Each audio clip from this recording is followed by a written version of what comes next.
دیو جن یو حدیث کې راځي نبی کریم صلی الله علیه وسلم ته د غریبانان صحابه کرام راجم شو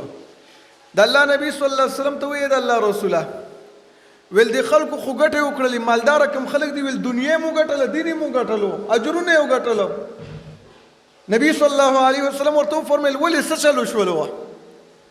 ویل د الله رسول چې کم مالدار خلک دی هغه لګیا دي صدقې کوي او مونږ غریبانان یو صدقې نشو کولای پر خپل مال باندې هغه لګیا دي جنت ګټي ځان د پاره جنت اخلیو عمل په بیله باندې کوي صدقه په بیله باندې کوي نو دا دوه اجرونه راجمع کړلو نبی کریم صلی الله علیه وسلم ورته فرمایل زه لدسی او عمل خیمه چې داغه په وجه به تاسو مخ کې شي الله رب العالمین به تاسو لدسی اجرونه درکې لکه څنګه چې دا صدقه والا صدقه کوي کم اجر الله رب العالمین غیله ورکې دومره اجر به الله رب العالمین تاسو لم درکې نبی صلی الله علیه وسلم ورته فرمایل د هر مانځنه رستو درې دېرش ځل سبحان الله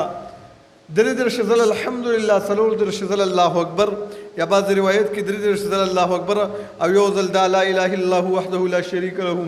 دغه ذکر ویل دا یو ځل کوي نو چې کله په دې باندې تاسو عمل شروع کړئ الله رب العالمین به تاسو له دومره اجرونه درکوي لکه څنګه د صدقو والا ولا د مالدارو خلکو له الله رب العالمین د صدقو په وجه باندې ورکوي دا غریبانان صحابه کرام کورونو ته په خوشحالۍ باندې روان شو چې روان شو نو صحابه کرامو کې ډېر زیات خیر و هغې به چې کله یو خبره واورېدل هغې به بل رسوله شوق یې و دا چې موږ دا دین دی خلکو ته ور ورسوو دا خلک کامیاب شي امر بالمعروف نهي عن المنکر دا د صحابه کرامو یو خصوصي شعبه وه څوک به په ګناه باندې وکتلو منع کولو به دا کار مه کوه غصه به م شول ورته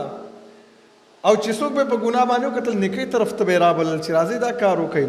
فضایلو اعمالو خلکو له به یې ښودل یاره دا یو ښایسته عمل دی دا وکړه دا عمل وکړه دا عمل وکړه نو دا غریبانان صحابه کرام ډېر زیات خوشحاله ولاړو کورونو کې په دې باندې عمل شروع کړلو وخت تېرېدلو دا حدیث مالدارو خلکو له ور ورسېدلو مالدارو خلکو په دې باندې عمل شروع کړلو بیا دا غریبانان صحابه کرام راغله رسول الله صلی الله علیه وسلم په مسجد کې لګیا دي خپه دي نبی صلی الله علیه وسلم ورته فرمایل ولې خپه یې اې د الله رسوله ویل مالدارو خلکو خو نورې ګټې م راټولې کړلې مخکې به عمل کولو او صدقه به یې کوله تا مونږ له داسې عمل وښودو داسې اذکار وښودل چې د هغې په وجه مونږ د مالدارو سره برابر شو نن مالدارو خلکو مغه عمل شروع کړلو نبی کریم صلی الله علیه وسلم ورته فرمایل دا خو د الله فضل دی د الله خوښه ده چې چاله یې ورکوي دا خو زه نشم منع کولی چې اوس یې مه کوئ دا ستاسو حق نه دی نه دا رب العالمین یو فضیلت دی چې د امت له ورکړی که مالداره دی که غریب